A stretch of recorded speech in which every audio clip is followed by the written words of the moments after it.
offline.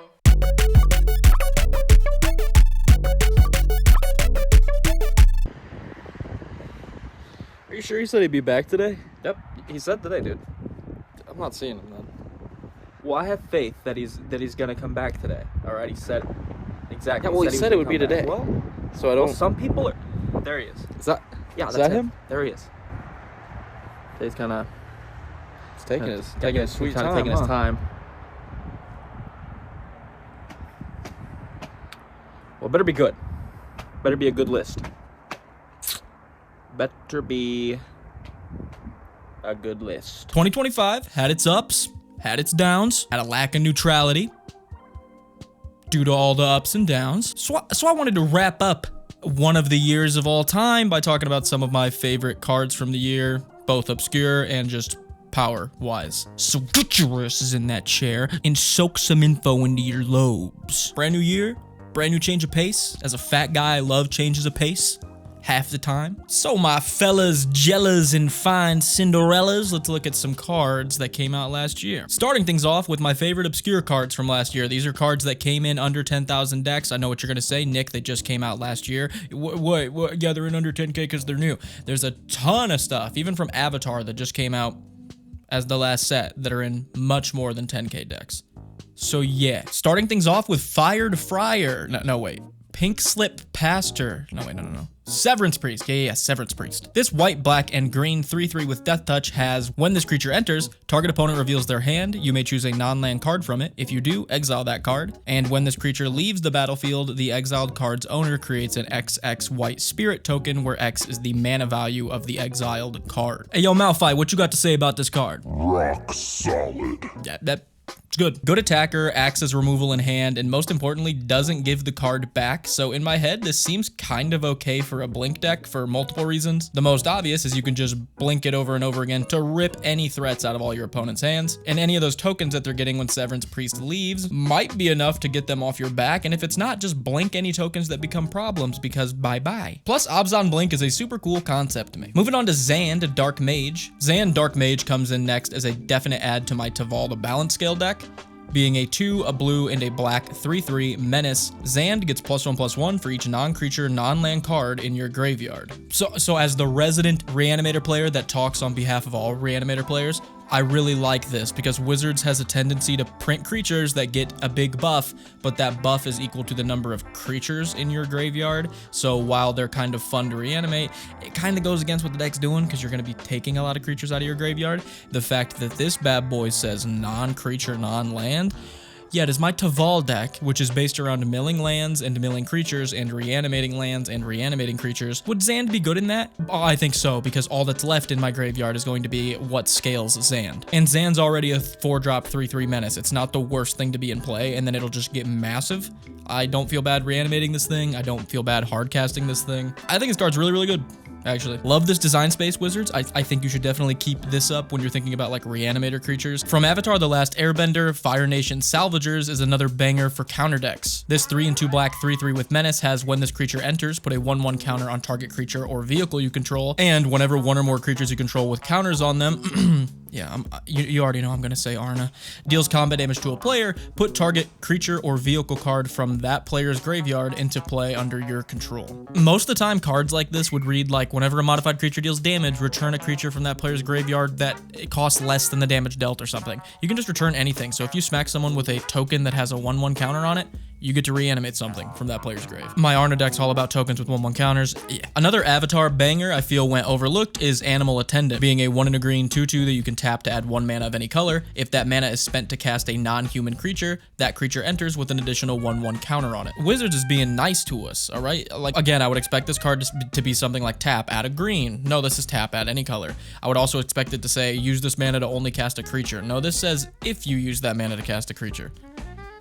So it can just be a mana dork, no matter what, that taps for anything for 2 mana, and then buffs creatures when you play them with it. Seems like a pretty essential part to like any good Timmy player's list. From Final Fantasy, our first red card I felt might go overlooked is Raubahn, Bowl of Alamigo. Raubahn is 1 and a red for a 2/2 with ward, pay life equal to Raubahn's power. When Raubahn attacks, attach up to 1 target equipment you control to target creature you control. Yeah, being able to attach Colossus hammers to stuff for free has been proven time and time again to be pretty good. And the fact that you can just get this guy to a point where you have like 3 or 4 equipments on him and he's pushing double digits kind of makes him impossible to kill other than board wipes, because if anyone targets that, kind of doubt anyone's willing to pay that much life. Even if you're just in a deck based around making your creatures big, like Shizo, the green-red snake that like gives 1/1 counters to your modified stuff, this just seems like a good card to throw in decks like that, because it'll just passively get bigger along with your deck. Then you'll have a big threatening creature that no one's going to be able to kill, because like we said, no one's going to pay that much life once it gets to a certain size. We got a good patch of avatar cards coming up, starting with Lion Vulture, being 3 and a black for a 2/2 with flying. At the beginning of your end step, if an opponent lost life this turn, put a 1/1 counter on this creature and draw a card. Damage causes loss of life.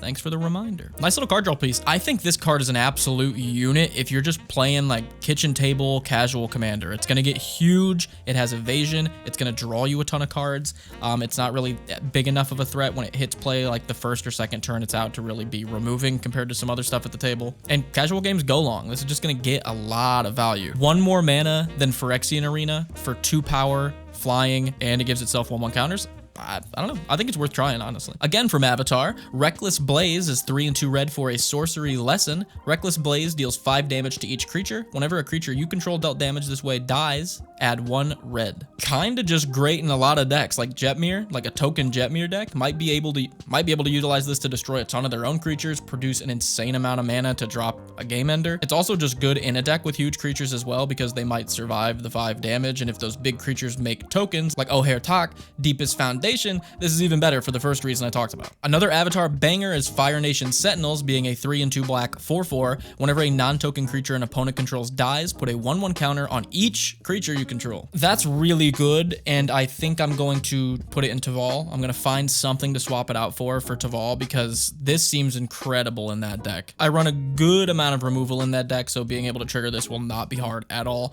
Teval will make me a ton of 2/2 zombies, and most importantly, this is a 5-drop. I'm probably not going to hard cast this if I'm running it, so being able to cheat it into play with my reanimation, this seems actually really good. It also makes chump blocking really hard for the opponents, so like my zombies are gonna get through more, Teval will get through more. I think the more I'm reading this card, the more I'm definitely into it. Another card I'm definitely into that I have no idea how I missed during spoiler season, from Dragons of Tarkir, Lasyd Prowler is a card I completely overlooked. Being 2 and 2 green for a 5/5, when this creature enters, you may mill cards equal to the number of lands you control. It's also got Renew, so for 1 and a green, you can exile this card from your graveyard, put X 1/1 counters on target creature, where X is the number of land cards in your graveyard. A 4-drop 5/5 that provides an absolute seismic amount of mill for myself. I think that's probably good enough to run into Teval. Again, I'm going to probably try this one out in there. It's a little weird that it's a 4-drop again. I'm going to have to really play test with it. Also, the Renew's not great because we're going to be returning a lot of lands from graveyard into play with Teval, but I'm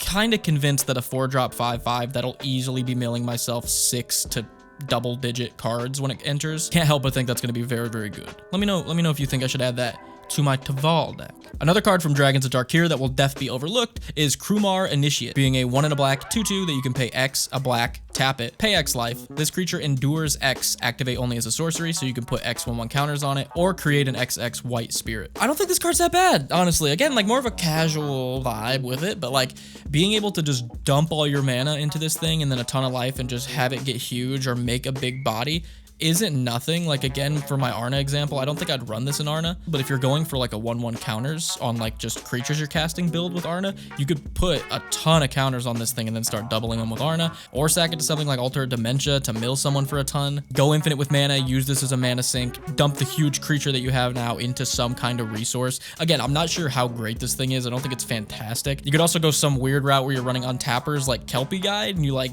go infinite, dump all your mana into Krumar, use Kelpie Guide to untap Krumar, and then like make it unblockable with something like Mystifying Maze, you earned the win at that point. I don't know about this one, if I'm being honest. This is probably the one that I'm the most unsure about, but I think it's pretty good. Avatar coming in with another string of bangers here, starting with June Bounty Hunter, which I just added to my Arna deck actually. Being a 1 and a black 2/2 that cannot be blocked as long as you've drawn 2 or more cards this turn, and you can pay 1, sack another creature, create a clue token, activate only during your turn. It's just great. I took out Knight's Whisper for it.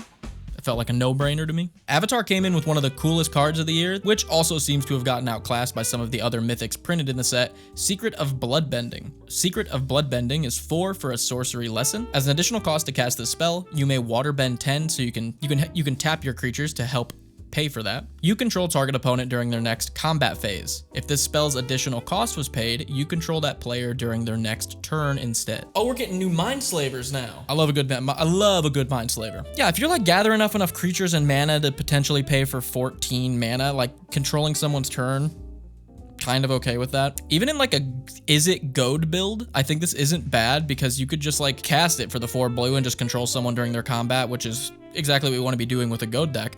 Or you could like have a play where you like Mnemonic Deluge it or something and copy it for each opponent and control everyone's combats. Not as hyped as some of the other like mythics and amazing cards out of the set because it's very hard to work with. This is a strangely shapen puzzle piece we've got here because it requires 4 blue, it requires enough bodies to do the water bending or enough mana to do the water bending. I think we should give it a try. Speaking of give it a try, I need to build a deck that this next one can slot into. From Edge of Eternities, Genemorph Imago is spicy. A green and a blue for a 1/3, flying. Whenever a land you control enters, target creature has base power and toughness of 3/3 until end of turn. If you control 6 or more lands, that becomes a 6/6. This is such a house in the right deck. If you're in a token deck that cares about, if you're in like a landfall deck where your main like output from lands entering is tokens, this seems pretty good because most of those tokens are probably going to be like 1/1s, 2/2s. You can upgrade them to 3/3s and potentially 6/6s. But not only that, you can target opponent stuff with this, so you can make your combats way easier. Someone's got something giant over there, it's a 3/3 now. You play 2 lands, now that giant thing's a 3/3, and my 1/1 over here is a 3/3 that now I'm able to swing with this turn. Tip the Scales from Dragons of Darkir Commander is a super interesting board wipe option. Being 2 and a black for a sorcery, sacrifice a creature. When you do, all creatures get -X until end of turn, where X is the sacrifice creature's toughness. I could say the obvious thing and be like, hey, this is good in a toughness matters defender deck, but that's what it came out in. I think it's just a decent card. This honestly might be a board wipe I would consider for Teval, as not only do I have big beefy creatures that I'm cheating into play with reanimation, it's also not bad to be able to sack something on a whim and then just like reanimate it back afterwards. From Aether Drift, Perilous Snare is a great option for removal, and not only that, but the art shows Loot getting poked and prodded trapped in a cage, which doesn't get much better. This 2 and a white artifact has Start Your Engines. When this artifact enters, exile target non-land permanent an opponent controls until it leaves, and then at max speed you can tap it, put a 1/1 counter on target creature or vehicle you control. I don't really need to say it, I'm probably going to put this in Arna, just replace one of my removal pieces with this. It's just removal with a 1/1 counter engine, sure. And finally, for our overlooked segment of the video, Trade the Helm is 4 and a blue for a sorcery. Exchange control of target artifact or creature you control and target artifact or creature an opponent controls, and adds cycling 2. Yeah, just a switcheroo with a built-in cycling. Kind of cool. Now let's move on to my favorite cards of the year. So get ready for a lot of blue, a lot of black, a lot of green, a lot of graveyard interactions, a lot of synergy, a lot of creatures, a lot of enchantments. Get ready for it. Up first, we've got the newest Corgi art card to add to the Corgi collection, Chrome Companion. Just look at the little dude. Haliya, Guided by Light, is an absolute banger in my eyes. Being 2 and a white for a 3/3, whenever Haliya or another creature you control or artifact you control enters, gain 1 life. At the beginning of your end step, draw a card if you've gained 3 or more life this turn, and it has Warp for 1 white. Whew, I gotta shed this. My camera overheated, and so am I. She's awesome. It doesn't say non-token, so you're just gonna gain a ton of life for tokens ETBing. It also affects artifacts, so if you're making clue tokens, food tokens, treasure tokens, maybe consider this girl as well. Moving on to Wan Shi Tong, being an absolute nuts card, and I love it. For X and 2 blue, we get a 1/1 flash, flying, vigilance that enters with X 1/1 counters on them, and then also draws you half X card rounded down when it enters. And whenever an opponent searches their library, put a 1/1 counter on Wan Shi and draw a card. Good lord. I did the classic Nick thing where I read like 2 lines into this thing and I was like, yeah, flash, flying, draw X, 1/1 counters. Sure, that's a cool card. I like that. I might run that in something. I didn't even realize the bottom part of it. And I'm like, oh, you can just pay this. You can just play this as a 2 blue 1/1 that draws you cards and gets bigger whenever anybody searches. This card's nuts. It is the craziest tempo card. It's just like it's always going to come out when you need it to come out at the most opportune time it can come out. It's going to do good stuff. It's going to be threatening. Cosmogrand Zenith is a card that I keep talking about on the channel. I also keep calling it Cosmonaut Zenith, which is not what it's called. This 2 and a white 2/4 has whenever you cast your second spell each turn, create 2 1/1 white human creature tokens, or put a 1/1 counter on each creature you control. This one's so good, there's not a lot to say about it. If you're in a token deck, this is going to be amazing. It's going to do both things you're wanting to do in a token deck, actually like any go wide deck. Let's move on to Siegfried, Famed Swordsman, being a 3 and a black 2/2 with Menace. When it enters the battlefield, mill 3 cards, then put X 1/1 counters on Siegfried, where X is twice the number of creature cards in your graveyard. Wizards, remember when I said I didn't like when you did the equal to the number of creatures in your graveyard thing? I think this is a good balance here, because like even if you hit 2, this thing is a 6/6 menace on top of whatever other creatures you have in your graveyard. Pretty fucking great, actually. You got 4 little mana dorks sitting in your graveyard. You mill into 2 more. This thing gets 12 counters. Probably I'm gonna put this into Teval, but I'm not even gonna treat it like a 4-drop because I'm probably not gonna try to hard cast this. I'm gonna let it sit in my grave until there's like enough stuff in grave to be like, ooh, this thing's gonna be big and scary now. Speaking of big and scary now, Colossal Grave Reaver is the strongest card printed this year in my opinion. As a Reanimator player, I'm not allowed to pick another card. 6, a black and a green for a 7/6 flying. When this creature enters or attacks, mill 3 cards. Whenever 1 or more creatures are put into your graveyard from your library, put 1 of them onto the battlefield. $7 for this card? Are you kidding me? Buy this card, buy some cheap Reanimator stuff. I have a video about doing Reanimator for cheap, and just have fun. Please test out Reanimator. It's so much fun. Teval's Judgement has to be my second most talked about card this year easily. We'll get to my first in a minute. Being 2 and a black for an enchantment, whenever 1 or more cards leaves your graveyard, choose one that hasn't been chosen. Draw a card, create a treasure, or make a 2/2 black zombie druid creature token. It's just so freaking good in graveyard decks. Like if you're going to be recurring in any fashion, even if it's exiling stuff out of grave, exiling from grave, returning to hand from grave, returning to battlefield from grave, if your deck does any of that, this is an insane card. You're getting mana ramp, you're getting board presence, and you're getting card draw. Moving on to my most talked about card this year, Teval, the Balance Scale. Favorite commander that's ever been printed, favorite card this year, hands down. I don't even need to look at the card.